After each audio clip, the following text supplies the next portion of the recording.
అందరికీ నమస్కారం. ఈరోజు ప్రముఖ దేవస్థానమైన పుణ్యక్షేత్రమైన అన్నవరం శ్రీ వీర వెంకట సత్యనారాయణ స్వామి వారి ఉత్సవాల్లో ఈ కార్తీక మాస ఉత్సవాల్లో భాగంగా ఈరోజు తెప్పోత్సవ కార్యక్రమాన్ని చేసిన దేశం అనుమోదం చేసిన భక్తులకి సందర్భంగా స్వాగతం తెలియజేసుకుంటూ ఎంతో విశిష్టత కలిగిన శ్రీ వీర వెంకట సత్యనారాయణ స్వామి వారి కార్తీక మాస ఉత్సవాలు ఈరోజు తెప్పోత్సవం కూడా హంసవాహనం మీద ఈ పంపా నది మీద ఈ తెప్పోత్సవ కార్యక్రమం కూడా అత్యంత రమణీయంగా జరిగింది. ఎక్కడా కూడా ఎటువంటి ఏర్పాట్లు కూడా గత ఏడాది కూడా ఏర్పాట్లు మేము సురక్షితంగా సౌకర్యవంతంగా అంతా సక్రమంగా జరిగిన ఏర్పాట్లు చేయడం జరిగింది. ఏదైతే ఈ కార్తీక మాసం నెల రోజులు కూడా భక్తులు లక్షలాది మంది అన్నవరం సత్యనారాయణ స్వామి దర్శనానికి రావడం జరుగుతుంది. ఈ రోజనే కాదు, నెల రోజులు జరిగే కార్యక్రమంలో ఎక్కడా కూడా ఈ పంపా నదిలో వారి భక్తులు స్నానం ఎటువంటి ఇబ్బంది కలగకుండా రచయిత కానీ అదేవిధంగా భోజన వసతులు అయితేనే వసతుల గదుల గురించి అయితేనే మరీ ముఖ్యంగా ఈ పార్కింగ్ గురించి అన్నింటినీ కూడా సక్రమంగా ఏర్పాట్లు చేయడం జరిగింది. ఈరోజు తెప్పోత్సవం కూడా ఎంతో రమణీయంగా సత్యనారాయణ హంసవాహనం మీద నిజంగా రెండు కళ్ళు సరిపోయినంత రమణీయంగా ఈ కార్యక్రమం జరిగింది. భక్తులందరూ కూడా ఎంతో ఆనందంగా దాన్ని జరిగించడం జరుగుతుంది. ఇక్కడ కూడా మేము ఏర్పాట్లన్నీ సంతోషం చేసి రాబోయే కాలంలో కూడా ఈ దేవస్థానాన్ని ప్రపంచ స్థాయిలోకి అభివృద్ధి తీసుకెళ్లాలని మేము అనుకోవడం జరుగుతుంది. ఖచ్చితంగా ఈ దేవస్థానం వీర వెంకట సత్యనారాయణ స్వామి ఆశీస్సులు ఈరోజు వచ్చిన భక్తులైతేనే రాష్ట్ర ప్రజలైతేనే మరీ ముఖ్యంగా మా నియోజకవర్గ ప్రజలందరి మీద సత్యనారాయణ ఆశీస్సులు ఉండాలని శ్రీ గురుభ్యో నమః. పంచాయతపూర్వక హరిహరరంజగర్భత్రిమూర్తాత్మక పరమేశ్వరే పరమేశ్వరోపాధ్యాయ మహాలక్ష్మీ సమేత శ్రీ వీర వెంకట సత్యనారాయణ స్వామివారి దేవస్థానం అన్నవరం. కార్తీక మాసం చాలా విశేషమైన రోజులు. కార్తీక మాసంలో శివకేశవుల భేదం లేదని నిరూపించే క్షేత్రం ఎక్కడైనా ఉందంటే మన భారతదేశంలో ఈ అన్నవరంలోనే ఉంది. ఎందుకంటే ఒకే పీఠంలో హరిహరులు ఇద్దరు కొలివే ఉంటారు.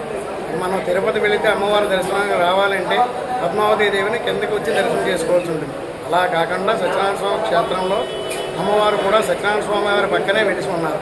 ఈ క్షేత్ర విశేషం ఏంటంటే హరిహర హిరణ్యగర్భ త్రిమూర్తాత్మక అంటే బ్రహ్మ శివ విష్ణు ముగ్గురు కలిసి ఏకశిలలో ఒకే రూపంగా శివకేశవుల భేదం లేదని వెలిసిన క్షేత్రం. అంటే బ్రహ్మ శివ విష్ణు ముగ్గురు ఏకరూపంలో శ్రీ వీర వెంకట సత్యనారాయణ స్వామి గారు వెలిశారు. ఈ స్వామిని కూడా మీసాల స్వామిని కూడా అంటుంటారు. హరిహరులకు భేదం లేదని. ఈ కార్తీక మాసంలో ఏంటంటే ఇక్కడ క్షేత్రానికి వచ్చి వ్రతం ఆచరించిన స్వామివారి కళ్యాణం చేసిన స్వామివారి దర్శించుకున్న చాలా యోగ్యత కలుగుతుంది. పాడి పంటలు వ్యవసాయాలకి పుత్ర పవిత్రాలకి మనసు అభివృద్ధి అవ్వాలి అంటే ఈ అన్నవరం వచ్చి సత్యనారాయణ స్వామి ఒకసారి దర్శనం చేసుకోవాలి.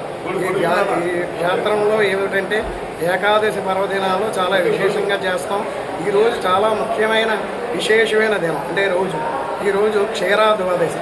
క్షీరాద్వాదశి అంటే సముద్రం నుంచి లక్ష్మీ సమేతంగా సత్యనారాయణ స్వామివారు వెలిసిన రోజు. ఈ పంపా సరోవరంలో స్వామివారు స్వయంగా వెలిశారు. అంటే ఈ క్షేత్రంలో పంపా నది కూడా ఉంది. ఈ పంపా నది సరోవరంలో స్వామివారు నౌక మీద వ్యవహరిస్తారు. అంటే స్వామివారు క్షేత్రంలో స్వామివారి కిందకి వెళ్ళి స్వామివారి నౌకల్లో కూర్చోవడానికి స్వామివారు దాన్నే కూడా చాలా విశేషంగా చాలా అద్భుతంగా చేస్తారు. స్వామివారి విశేషం దాన్ని స్వామివారి సేవని ఒకసారి తిలకించండి. హరిహరులకు భేదం లేదని.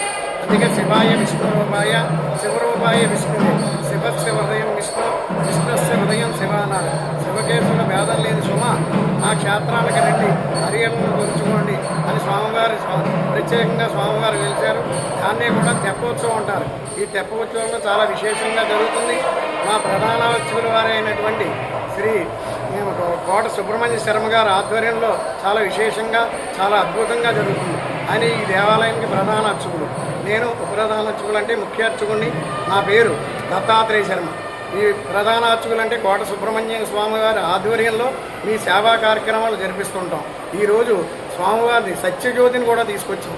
క్షీరాద్వాదశి కాబట్టి ఇక్కడ అన్నవరంలో వెలిసిన సాక్షి గణపతికి దేవాలయం నుంచి పై వరకు సత్యజ్యోతిని ఊరేగించి సత్యదేవుడి నామాలు చెప్పించి ఆ దీక్షాపరులు అందరూ కూడా 27 రోజులు దీక్ష చేసిన వాళ్ళని అందరినీ ఆహ్వానించి స్వామివారి సన్నిధికి తీసుకొచ్చి ఆ సత్యజ్యోతిని నిలబెట్టాం.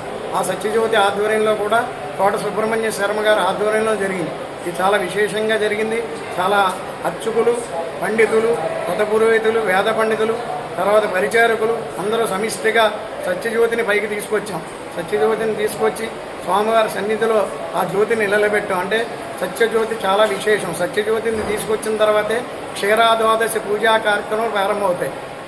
ఇక్కడ ఏంటంటే స్వామివారికి ఈ పంపా సరోవరం దగ్గర అంటే తులసి దాత్రి పూజ అని, తర్వాత స్వామివారు ఈ పూజ విశేషంగా చేస్తారు.